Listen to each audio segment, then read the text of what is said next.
If you're successful on paper, but your kids are getting the worst of you at home, then something is not working. The strategy that brought you here is no longer a fit. Or maybe you realized this some time ago and realized that you are absolutely burning out or burned out already in that squeeze between work and achieving and showing up for your family, being present for your children, never mind where you come into the picture, somewhere in the middle. Is this a familiar feeling?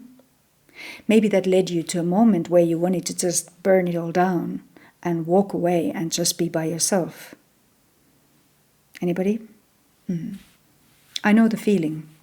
But obviously you are a responsible grown-up person and you're not going to do that.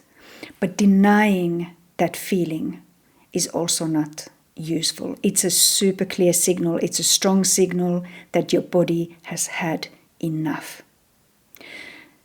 So knowing that you are burning out or you're burnt out already, and knowing that you need to rest, you need to find a better balance, doesn't mean that peace is what is the first thing to arrive. This is where we often go wrong with wellness and personal growth practices like, meditation and yoga. There's this idea with journaling and peaceful walks that we're just going to look peaceful and we're just going to arrive in serenity. But that's not often the first thing that happens. When you stop, you might have been going, doing as a form of modern day flight where you cannot be with what you are actually feeling. So you're constantly doing something, you're constantly engaging with something. When you stop and start to carve out space for peace and presence, the first things that show up, it's not peace. The first things that start to show up are things like anger, rage, frustration, sadness, grief, anxiety, depression. When you start to look at what you are actually feeling, when you start to create space for it, what comes up is not pretty. But that intensity, it's intelligence.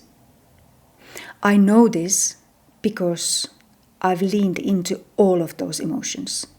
I've used all of them as fuel, and I have taught others to do so. In midlife, you can imagine the first chapter of your life.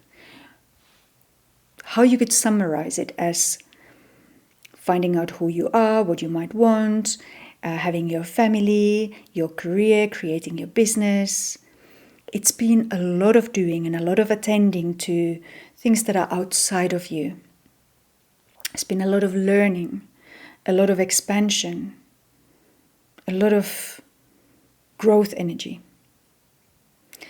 Now we come to a different stage where we want to find a better feeling second act, because the strategy that brought us here is no longer feeling like a match. We don't feel satisfied for any of those things that we achieve in a way that we thought we would. There's a dissatisfaction, or that snapping at the kids, or lying awake at 3 a.m. and not feeling like you're able to truly settle into yourself and rest. That is all a clear signal that something's got to change. You want a better feeling second act, right?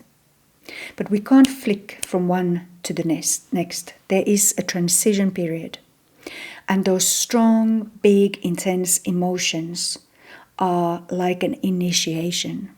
I see them as an initiation that helps us transfer and transform from phase 1 to phase 2.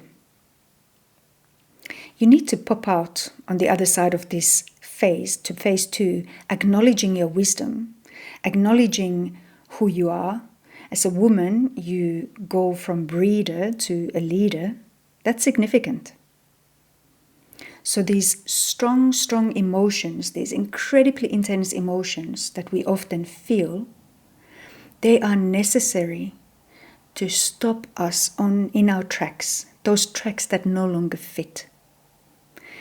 It seems that otherwise we would keep on going and keep on pushing and keep on asking more and more of ourselves from ourselves, unless our body stepped in and said, hey, no, don't be doing that anymore. I don't want that. You can't do that. Maybe it's your soul. Maybe your soul is saying, listen here, this is not what I came here for. You need to stop.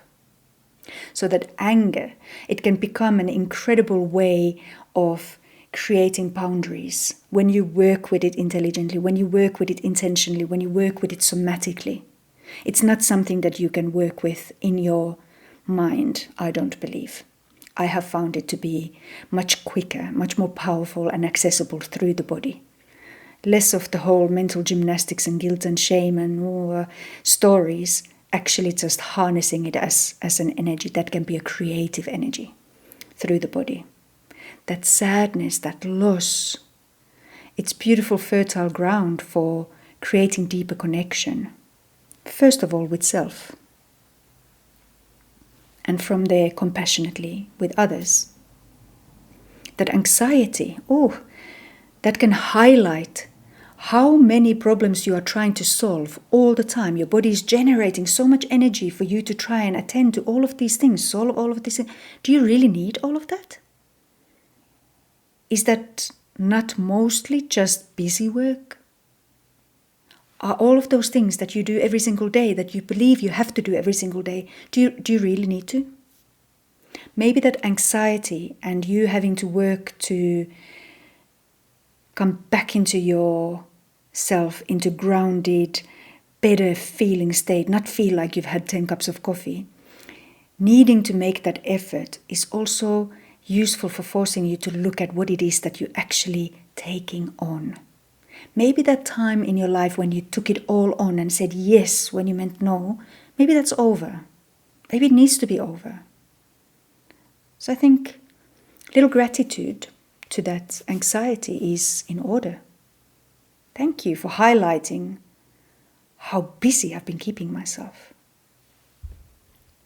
The depression, feeling low, it's literally preventing you from taking on anything more. It's like wrapping into a hug or a blanket of acknowledging yourself and that hibernation. Because when you're letting go of that version of you that no longer fits, when you're letting go of, let's call it phase 1, because you cannot be there anymore, it's burning you out, you are not teaching your kids anything but endurance, not true legacy is being created here.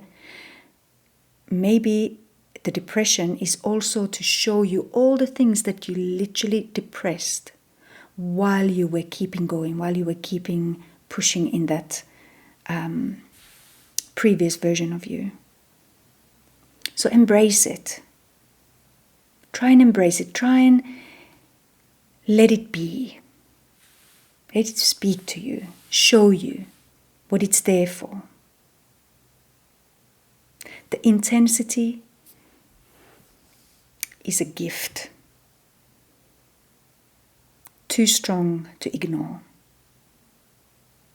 If some of this resonates, if any of this resonates, and you want to feel what it feels like to start working with your body, include your mind, your body, your subconscious, your energy body, all of it together on this fast track, then join my free webinar. The next one is on 2nd of February. I'll try and put a link below. If it's possible, great. If it's not, you can find it on my website, growrecoverdiscover.com. Come and try it out. See in real time what your body can do. If your strategy is costing you your peace, your joy, genuine satisfaction for the life that you already have, then it's not truly successful.